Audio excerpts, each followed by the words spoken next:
Gold, trusted gold buyers. మీరు తాకట్టు పెట్టిన బంగారాన్ని విడిపించి ఈ రోజు ఉన్న మార్కెట్ ధరకు కొనబడను. Very good, very good. చూడండి రామచంద్రయ్య గారు, మా అమ్మాయిని మీ అబ్బాయికి ఇచ్చి చేయడంలో ఏం అభ్యంతరం లేదు.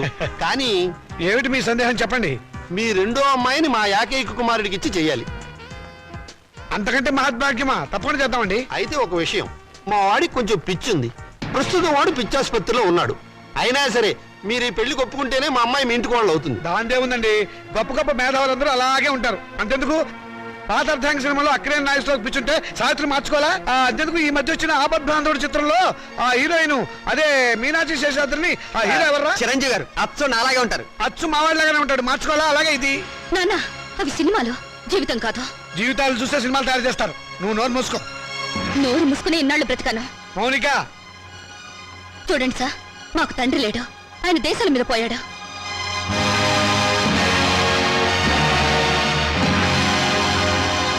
ఈయన మా పెంపుడు తండ్రి. పదక్క. ఏమిటని ఒకటి చెప్పొచ్చింది? నేను దేశాల మీద పోయానా? ఇంకా నయం, బ్రతికే ఉన్నామని చెప్పినందుకు సంతోషించు. మౌనిక, ఆగండి.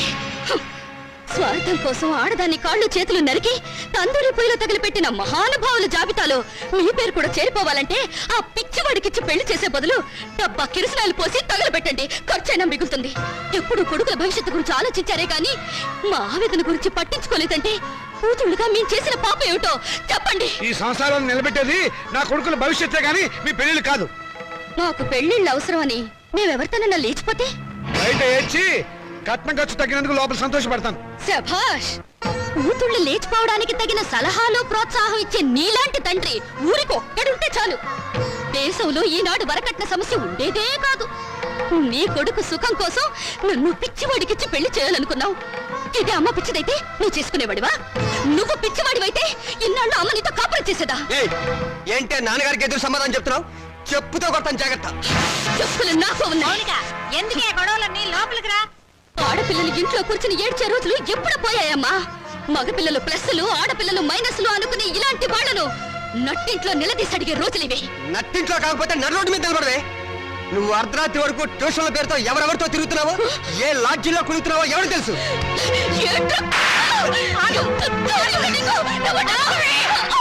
సంగతి అంతా నాకు తెలిసే. నువ్వు నోర్మయ్యా. నేను అన్న దాంట్లో తప్పే ఉందమ్మా. దీని చెడుతురులకు రేపు కడిపైతే తలదించుకోవాల్సింది మేము. విన్నావమ్మా, వీడు నేను చెడిపోయానంటున్నాడు. ఆడపిల్ల తన దాపరికాలు తల్లి దగ్గర దాచదు కదమ్మా.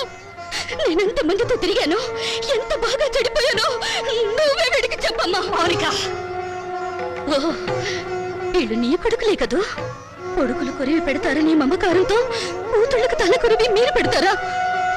నాన్న, మీరు స్వర్గంలో సంసారం చేస్తే మగపిల్లలు, నరకంలో సంసారం చేస్తే మేం పుట్టావా? ఏనన్నా, పసితనంలో మగ పిల్లలకు పనికిరాని బట్టలు మాకు తొడిగి స్కూలుకి పంపారు. అప్పుడు దేవుటని అడిగే తెలివి లేదు. వయసు వచ్చాక చిరిగిపోయిన నీ కొడుకుల లుంగీలను లంగాలుగా మార్చి మమ్మల్ని కట్టుకోమన్నారు. అప్పుడు వా తెలిసినా అడిగే ధైర్యం లేదు. ఈ రోజు నేను చెడిపోయానని నింద వేసి నా శీలం మీద వీళ్ళు బురద జల్లారు. చెడిపోయిన కూతురు ఇంట్లో ఉంటే వ్యాపారం చేసుకోక ఇంకా నీకు వీళ్ళకు ఉద్యోగాలు ఎందుకు? ఒకడు బస్ స్టాండ్ లో, ఒక రైల్వే స్టేషన్ లో నిలబడి ఖాతాలు తెస్తారు. నువ్వు ఇంట్లోనే ఉండి వ్యాపారం చూసుకో. నా రేటు ఎంత అని అడగను, నా రేటు పెంచమని డిమాండ్ చేయను.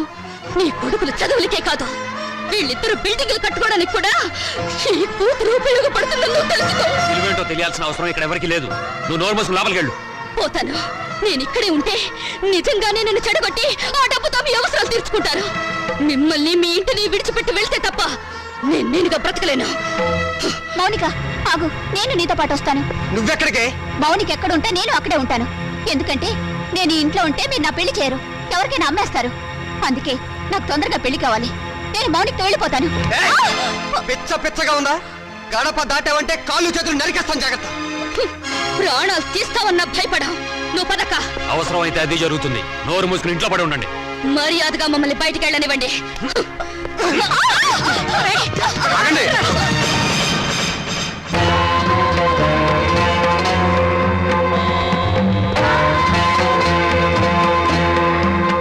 నువ్వా? ఎక్కడికి ఎందుకు వచ్చావు? దుష్ట శిక్షణ కోసం, స్త్రీల రక్షణ కోసం నువ్వేమైనా కృష్ణ పరమాత్ముడువా? అయితే నీకున్న గోపికలో దీని నంబర్ ఎంత?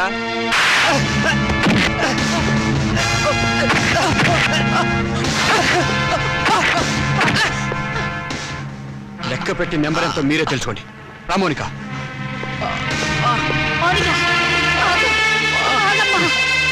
తీసుకెళ్ళి బాబు, మా దరిద్రం వదిలిపోతుంది, పీడ విరగడైపోతుంది.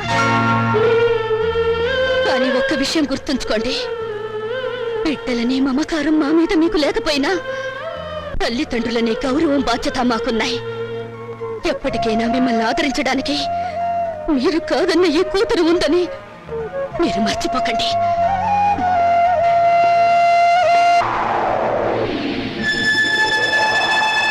నమస్తే బాబాయ్. నోర్మయ్, ఎవర్రా నువ్వు? ఏ మాత్రం పరిచయం లేకుండా బాబాయ్ అని పిలుస్తావు? పిశాచి వెధవా. పిశాచ, డబ్బు పిశాచ, కామ పిశాచ. రేయ్, ఏంట్రా? ఏం పిచ్చి పిచ్చిగా ఏమైనా ఉందా? పిల్ల రాక్షసుడిలా ఫేసు నువ్వును. రాక్షసుడా, బ్రహ్మ రాక్షసుడా, నరరూప రాక్షసుడా. ఏంట్రా? ఏమిటి నాకే ఎదురు తాళం వేస్తున్నావు? తాళమా?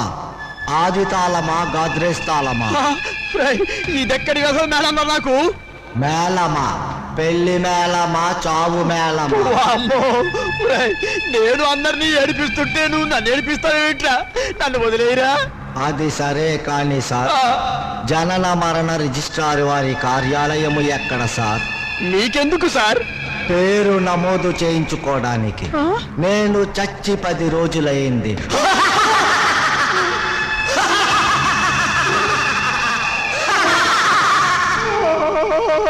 నా కాళ్ళ మీద పడ్డం కాదయ్యా, నీ కాళ్ళ మీద నువ్వు నిలబడాలి. నీ చెల్లెలు తను బ్రతకగలన్న ధైర్యంతో ఇల్లు విడిచి వెళ్ళిపోయింది. I like her guts. నా అల్లుడు కూడా అలా ఉండాలి. నీకు ఆ ధైర్యం ఉందని రుజువు చేయి, నా కూతురు నుంచి పెళ్లి చేస్తాను. మామయ్య గారు, ఇంకొకసారి ఆలోచించండి ప్లీజ్. సరే, నా కూతురు నీకు మనసిచ్చింది. నా కూతురు సుఖంగా ఉండాలి అంటే నా కాళ్ళ దగ్గర పడి ఉండే అల్లుడు నాకు కావాలి. నువ్వు ఎలాగూ నా కాళ్ళ మీద పడ్డావు కాబట్టి నువ్వు నాకు నచ్చావు. డోంట్ వరీ, మీ మ్యారేజ్ నేను జరిపిస్తాను.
రే బాబాయ్, నేను రిటైర్ అయిపోయిన తర్వాత నన్ను ఎవర్రా తిడతారు? వేరే ఎవరికో ఎందుకు ఇస్తాను రా అవకాశం? ప్రతిరోజు ఆఫీస్ అయిపోయిన తర్వాత నేనే మీ ఇంటికి వచ్చి మరీ తిడతా. అడుగు తక్కువ వెధవా. ఇంకోసారి తిట్టరా. అడుగు తక్కువ వెధవా. నిన్నగాక మొన్న మీరు ఆఫీసులో చేరినట్టుంది. అప్పుడే వయసు అయిందని పంపించేశారేమిటండి? మీకేమన్నా నడువంగిందా, పళ్ళు కదిలాయా? ఈ గవర్నమెంట్ వాళ్ళు మరీ అన్యాయంగా ఉన్నారు. సీత, మన పెళ్ళప్పుడు 2 పేర్ల గొలుసు చేయించమని అడిగావు, గుర్తుందా? మీరు చేయించలేదుగా. ఇప్పుడు చేయిస్తానే. 2 గురుసులు చేయిస్తాను. నాకు పిఎఫ్ వస్తుంది. ఒక్కటి చాలండి, మరి ఎందుకు అతిగా? అది కాదే, 15 నాళ్ళు దర్జాగా మెళ్ళ వేస్తుంది తిరుగు. కావాలంటే కొడుకులు వేసుకుంటారు మనం పోయాక. అవే మాటలన్న, మీరు నిండు నూరేళ్ళు బతకాలి. బాధ్యతలు అయిపోయిన వాడిని ఇక మీకు బరువు అవుతామేమో రా. నాన్న, మీరు మాకు బరువు ఎలా అవుతారు? అలా అనుకుంటే అమ్మ 9 నెలలు మమ్మల్ని కడుపులో భరించగలిగేదా? చూసావా సీత, ఇక మనకి దిగులేందుకే. మనల్ని చంపడానికి వచ్చిన ఎముడికి అడ్డం పడే మగబిడ్డలు ఉన్నారే మనకి. మరి మన మాలతి మౌనికి వాళ్ళ పేరెత్తితే చంపేస్తా. అదే నాన్న, ఆవేశమే వద్దు. ఈ వయసులో మీకు మనశ్శాంతి కావాలి. అందుకే మీరు అన్ని పుణ్యక్షేత్రాలు తిరగాలని మేము అన్ని ఏర్పాట్లు చేసాం. రేపే మీ ప్రయాణం. తిరుగుతాను రా. ఇండియాలో ఉన్న గుళ్ళు గోపురాలు అన్నీ తిరుగుతాను. మీకోసం, మీ ఆరోగ్యం కోసం, మీ ఆనందం కోసం కనబడ్డ ప్రతి రాయిని నొక్కుతాను రా. రే రాజా, నువ్వు వేళకి భోంచేయాలరా. నీకు అసలు తిరిగి తిప్పలు గుర్తుండవు. అలా ఉంటే ఆరోగ్యం పాడైపోతుంది. జాగ్రత్త. ఏమ్మా, వీడు అసలే బతకస్తుడు. నువ్వు దగ్గర నుండి తిండి తినిపించాలి, లేకపోతే తిండి వీడు. అలాగే మీరు వెళ్ళమన్నారని వెళ్తున్నాను రా. మిమ్మల్ని వదిలి వెళ్ళటం మాకు ఇష్టం లేదు.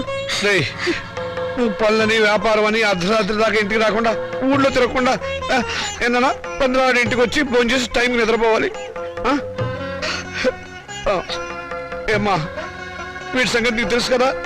వీడిని నీ చేతుల్లో పెడుతున్నాను, నువ్వే జాగ్రత్తగా చూసుకోవాలి. వస్తాను, వస్తానమ్మా. మీ ఆరోగ్యం జాగ్రత్త నాన్న.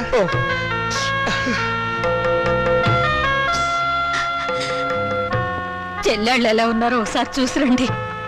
టైం అయిందిరా, వస్తాను. జాగ్రత్తగా ఉండండి. ఏమిట్రా మళ్ళీ పిచ్చి సన్నాసి. వీడు అసలే నాన్న వదిలిపెట్టి ఉండలేడు. మళ్ళీ 15 రోజుల్లో వచ్చేస్తాం కదా. దీని మీద సంతకం పెట్టండి. ఏమిట్రా ఈ హడావిడి ఇప్పుడు?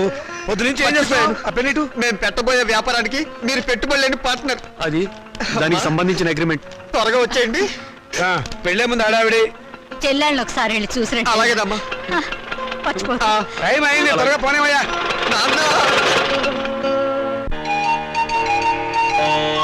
ఇప్పటికే ఎన్నిసార్లు చదివావు ఏమిటి? రుక్మిణీ కళ్యాణం? 97 సార్లు. Very good. మరో 3 సార్లు చదివితే 3 రాత్రులకు డోకా ఉండదు.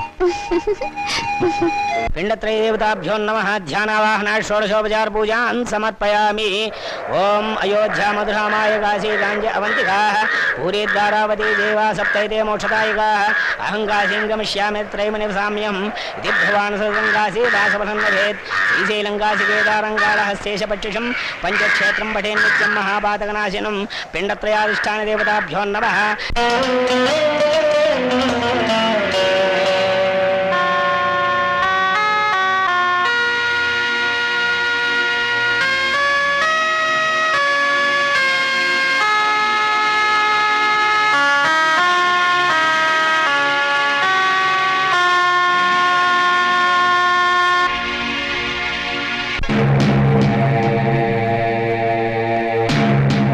ఆగండి, మీరు లోనకి రాకూడదు. వెళ్ళి డాక్టర్ గారిని కలవండి. అలాగే. ఈ శవాన్ని ఆ శవాల మధ్యన పడుకోబెట్టండి.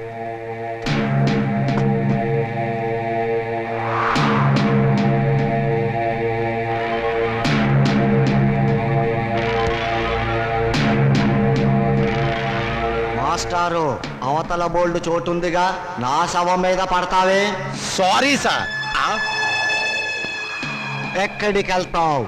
చచ్చిన వాడివి చచ్చినట్టు పడుకో. శవం గారు, ప్లీజ్ నన్ను వదిలేయండి. భయపడకు. నేను నీలాగే బ్యాంకులో 25 లక్షలు అప్పు చేసి ఎగ్గొట్టిన వాడిని. ఏ బ్యాంక్ సార్ మీది?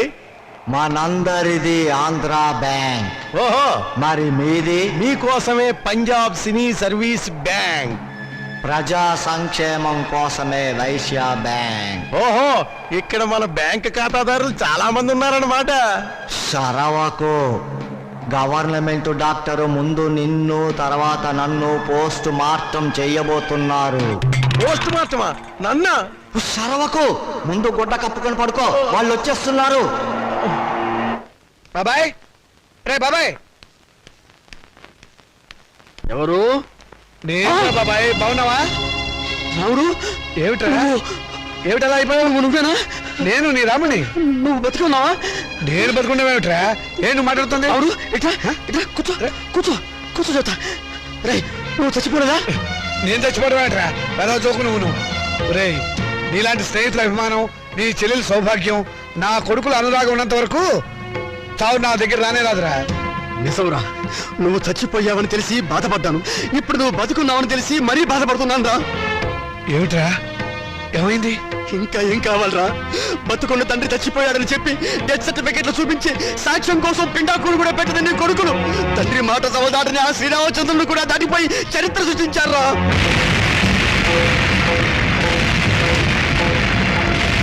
నేను చచ్చిపోయాని చెప్పి నా కొడుకులు పిండాకుడు కూడా పెట్టారు. ఇంకా నయం, బతుకుండగా నీకు కూడు పెడతారో లేదో తెలియదు కానీ నీకు పిండాకుడైనా పెట్టినందుకు సంతోషించు. కొడుకులు తలకొరివి పెడతారని, వాళ్ళు నిన్ను ప్రమోషన్ మీద స్వర్గానికి పంపిస్తారని ఇన్నాళ్ళు ఎగిరి పడేవాడివిగా. ఓ వెళ్ళి వాళ్ళు పెట్టిన పిండాకుడు ఎక్కడుందో వెతుక్కొని దాని మీద చిటికని విషం తల్లింపించేయరా. స్వర్గం సంగతి ఎలా ఉన్నా నీకు ఈ నరకం బాధ తప్పుతుందిరా. ఓ